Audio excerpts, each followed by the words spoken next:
Hello అందరికీ welcome back to our channel. Welcome back to one more mini vlog. Summer వచ్చి చాలా days అయింది. అసలు మామూలు ఎండలు కాదనమాట.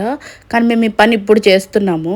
మా ఇంట్లో ఏసీ లేదు. మేము ఉండేది పైగా పైన ఫ్లోర్లో. చాలా ఎండలు ఉన్నాయన్నమాట. ఇది చేయడానికి ఇద్దరికి టైం కుదరక పక్కన పెట్టేశాము. ఒక 6-7 మంత్స్ అయింది కూలర్ని తీయక. మొత్తం డస్ట్ పట్టేసింది అనమాట. అలానే పెడితే మొత్తం డస్ట్ ఎలర్జీ వచ్చేస్తుంది, మళ్ళీ హెల్త్ ఇష్యూస్ వస్తాయని చెప్పి దాన్ని క్లీన్ చేస్తున్నాము. ఎలా క్లీన్ చేయాలో అర్థం కాలేదనమాట. ఫస్ట్ బ్రష్ తీసుకొని అందులో ఉన్న బూజంతా తీసేసామన్నమాట. ఫస్ట్ నేను తీసాను, తర్వాత మా హస్బెండ్ స్టార్ట్ చేశారనమాట.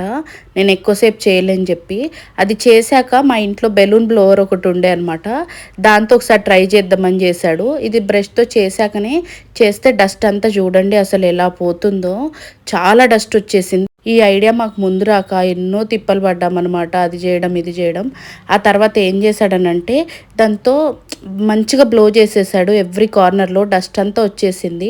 ఆ తర్వాత ఒక వేస్ట్ క్లాత్ తీసుకొని మళ్ళీ అట్లా దులపడం స్టార్ట్ చేశాడు. మీరు చూస్తే అర్థమైపోతుంది.